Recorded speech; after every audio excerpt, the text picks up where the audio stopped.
important occasion. Honorable Professor B.H.U, Director, SMS, Sanjay Gupta ji, Registrar, SMS, and other distinguished colleagues, and my dear friends. Thanks a lot again to be here today with you. So, this is a very basic challenge of today's mankind. How to save energy. You know, energy is the indicator of your status, the status of the nation, whatever. We cannot survive without energy as an individual. We take food, be it herbivorous or omnivorous or carnivorous, whatever it is. We should understand how the energy flow into the ecology, environment. What are different kind of energy? How these are being generated, how they can be recycled, reused to make this particular earth as a better place to live in. If I do remember correctly, Mahatma Gandhi once said that the earth has enough for the need of humankind, but that is not there for the greed of the humankind. And today's situation is that we are not living in the synchronization with the environment. The problem lies there. If you live in the synchronization with the environment, if you go back 20, 30 years back, majority of you must have not observed that, not seen that, but if I do remember about my younger days when I used to go to my villages for summer vacations, I found everything was in synchronization with the nature. The only thing missing as compared to today was the greed. And that has created a lot of problems. There are a lot of statistics that can be presented in which way the world is moving, comparatively what is the position of India. Yes, if you compare with the most modern developed nations, European nations and states, we are far behind in investable energy. Even the per capita consumption is a lot less as compared to those. But still we are wasting a lot, as already been told by Anupam ji. You must be knowing the basic difference between the renewable energy and non-renewable energy. Every energy is part of our environmental ecosystem, biosphere.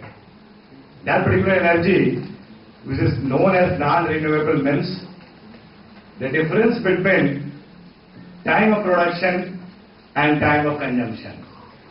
If the time of production is very long on human scale, we say that is this particular energy is non-renewable energy like coal, petroleum, natural gases, even nuclear energy, the raw material, uranium, thorium, plutonium, whatever it is.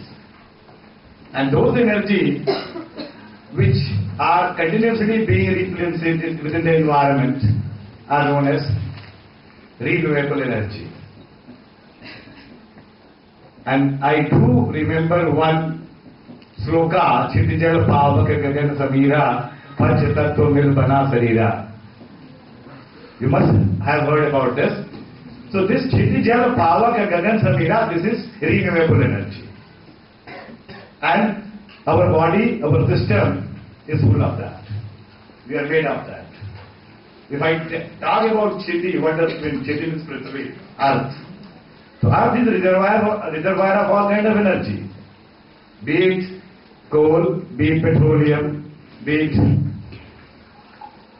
uranium, plutonium, or geothermal energy. So if geothermal energy is being used as a source of energy, so that comes into the category of renewable energy sources. Similarly, gel means water. So all the hydroelectricity plants are based on the water, flow of the water. If you are concentrating on bigger dams, bigger hydrostatic plants, they are not in tandem with the synchronization of the environment again. They are not the green energy. We are going for larger dams, larger hydroelectric plants. So that is again not in synchronization with the nature. Because they destroy a lot of vegetation, they destroy a lot of creature, organism from the earth. So they are not called for. If we require to convert water as energy, that should be based upon the smaller electricity plant, hydroelectric plants. Or we should be using the natural flow of water, natural velocity of water for conversion of energy, for running the turbines. Power means Agni, fire, so biomass. Biomass is again another source of energy. So those biomass which are not of use should certainly be converted into energy. Because again, our judicious decisions plays an important role. Nowadays, there is a lot of thirst of replacing petroleum, gasoline from biodiesel and bioethanol. There are a lot of talks. The thirst area, even Department of Science and Technology talks a lot about what are you doing in the area of biodiesel and bioethanol. What is the raw material for biodiesel and bioethanol? Majority of grains, corn into one of the most best one, you can say, the best cellulosic material. Bioethanol again is made by that, biodiesel is made by that. So whether we are eating out from the food of other organisms, what we are doing. So we should certainly give a deep thought over this particular topic also. That is a very good source, renewable source. But whether that is more important than feeding the hungry people. Then comes Surya power, Gagan Sabira, Gagan and Sabir. Sabir means wind. So wind energy is the important part of that renewable source. And finally Gagan. Gagan means not Akash, this is sun, Surya. Is the mother of all of the energy. Because whatever energy we are deriving out of any source, that is directly or indirectly is part of solar energy. Whether it is wind energy, whether it is tide energy, whether it is geothermal energy, whatever energy, that is a different kind of version of the solar energy.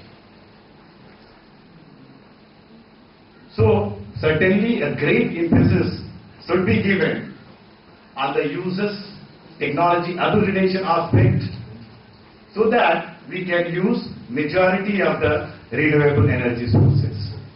Because the day when we can store economically the solar energy, a lot of problem will be solved. So extensive research work is needed in that area.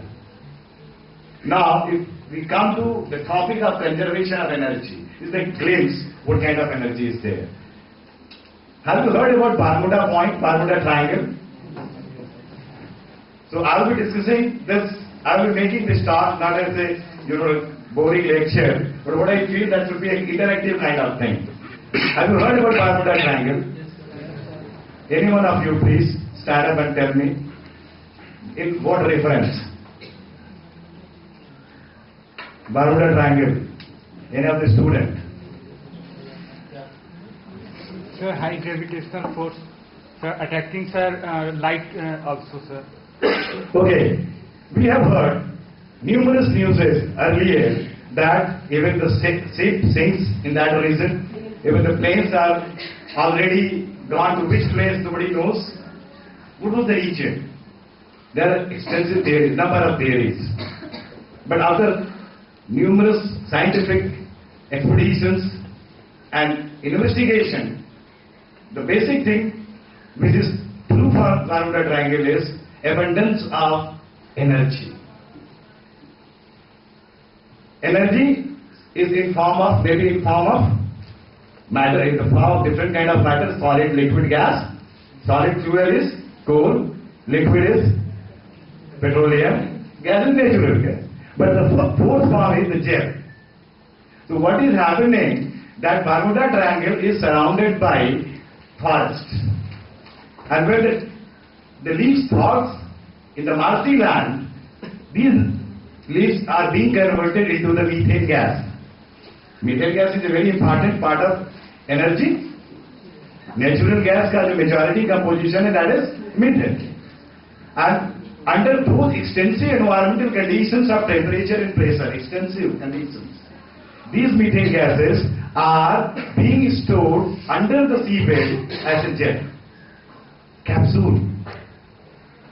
And whenever there is slight changes takes place in this pressure and temperature conditions, this methane gel changes into the gaseous methane. And you know the role of density in transport through the water or transport through the air. When sudden change in density takes place of the sea water, sea sinks into that. Excessive generation, excessive release of methane. So we cannot say that there is dearth of energy resources. There is energy resources. And if somebody says that all the energy resources which currently available on the surface of the earth will be consumed by the humankind within 200 years. Or petrol, there will be no petrol or gas after 30 to 40 years. When I was a student of B.H.U in Indian Institute of Technology, Roorkee, that time it was University of Roorkee,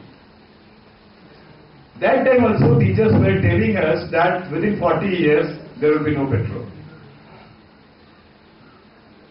But I am not saying that you keep on wasting the energy. There is energy, there will be energy. Technologies are required to tap those energy with an economic aspect. But why conservation of energy is needed? Because energy doesn't live in isolation. Anything doesn't live in isolation in the universe. Everything, there is change.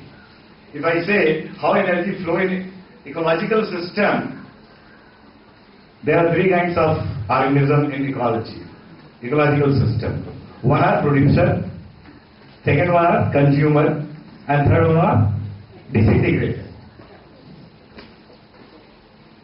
So producers, what are producers? Tree and grass, plants, they are producers of energy. Consumers, we are the greatest consumers, the largest consumers, and all others who survive on the tree, or the grass, or the crops, or other herbivores are consumers. But the bacteria, fungi, mushrooms, they are disintegrated. So these producer and disintegrated, both are in a way contributing towards generation of energy. Because disintegrated, what they do? They break large molecules into small molecules. They degrade it into the final elements which assimilate itself into the nature, like carbon, nitrogen, etc. And when we break something into smaller parts, energy releases. So they are also contributing towards the release of energy. Producers, they are not using a lot of energy, but we are, you can, the greatest enemy of energy, useful energy. So we have to modify our lifestyle. You can even discuss whether vegetarian is good or non-vegetarian is good. I can. Whether vegetarian are using larger amount of energy or non-vegetarian are using larger amount of energy. One egg is equal to 151 liter of water. 151 liter of water is equal to one egg. आप 1 घंटा खाते हो तो 151 litre पानी पीते हो. 1 kg of beef is equal to 4,000 liter of water. If you are consuming 1 kg beef, means you are drinking 4,000 liters of water. And that is a very important source of energy. Driving a car, owning a car is equal to 40,000, or maybe 4 lakh liters of water. So my lifestyle, your lifestyle certainly affects not the wastage of energy, we can check not the wastage of energy, but also improve the environment. So what we should do? We should be methodical in living. We should live in the synchronization with the environment. If the domestic front, if you talk about the domestic front, the total consumption of energy in domestic front is 30% in India. 70% is in industries or other places. So where we can contribute? In the domestic front. So by only proper operation and maintenance of the equipments, we can save electricity between 10 to 30%, and exact figure has been given by Anupam again, 23%. Yes. So by selecting proper equipment, by maintaining it, if there is a fire in your home, you assure that it should be properly greased and oiled after every season. Can't we think replacing this AC with certain other appliances? Heat pump. If as an engineer I just give my reason, I concentrate on heat pump, what these are. There is difference of temperature between the inside of this hall and outside atmosphere.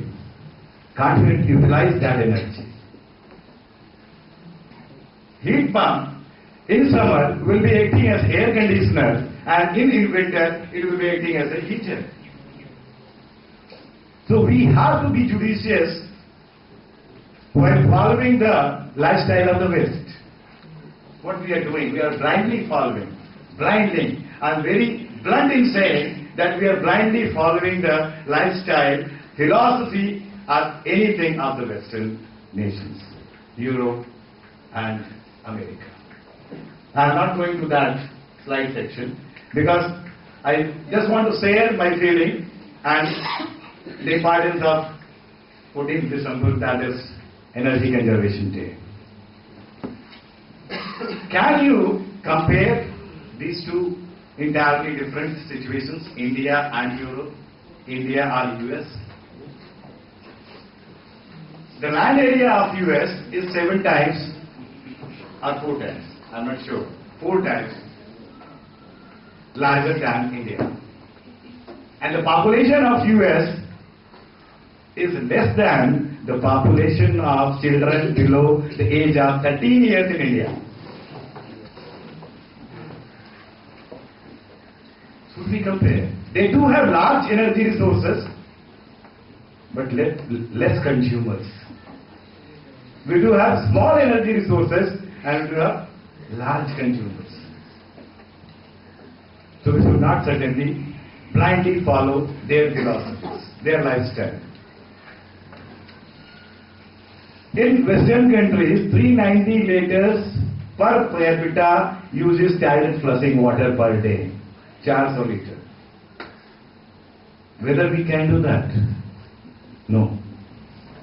So we have to devise our own lifestyle. And that lifestyle, for that philosophy, we are not supposed to borrow from somewhere else. That is there within our philosophy. Just look back. Certain things are needed. Decentralization is needed. Many discuss about the pollution of Ganga water in Varanasi. I am afraid crores and crores rupees has been spent. There are 3 treatment plants in Varanasi. Dinapur, Bhagwanpur, one more, B.H.U. The complete capacity is 100 mld per day. And we are generating more than 300 mld. Thrice the capacity of the treatment plant. But whether we are doing that? If you go deep into that, what I found, have you seen any house in Varanasi where the pipe for toilet is different from pipe for wastewater kitchen? Must not. Maybe 1 or 2 judicious people, but I have not found those guys. What are they doing? 100 liters of water has been wasted in toilet, approximately, maybe, just assume. And 200, 300 liters for other activity. What we are doing? We are mixing this 300 liter, which is less polluted, with 100 liters, which is more polluted. And finally, the result is that we are generating 400 liters of wastewater. Then my capacity is 300 mld per day. So to treat that, I need energy, I need plants. Can't we make it mandatory that there will be 2 pipelines in every houses? And less polluted water which is coming out of due to the bathing, due to the kitchen, due to other activities, and treat them within a locality because they are not generating foul smell, and reuse that particular treated water for irrigating our gardens, washing the roads, or any other things, washing the automobiles. So basic planning is faulty, and we have to improve that. Food chain, if you just see the food chain, primary food chain, secondary food chain, and tertiary food chain. A small insect eaten by frogs. Frog in turn eaten by owl or snack. If 100 kilocalorie of energy is being consumed by primary source, it is reaching only 10 kilocalorie to tertiary source. 100, so 1 kilocalorie. 100, 10 and 1. So lifestyle, eating habit, everything has to be changed. And minor things are there. People generally educate while leaving the class, please switch off the fans, please switch off the lights. I think that is not needed to such kind of wise students. They know. But you can educate not only yourself, but your parents and your neighbors. And you have to emphasize upon this. If somebody is only business minded, tell him you can do business. You can earn carbon credit. Please document it properly. How much energy you have saved by changing your lifestyle. Very viable business option is there. You just select 2 colonies in Varanasi. You replace the bulbs, if there, in houses in particular colony with the CFM. You just calculate how many wattage of energy you have saved.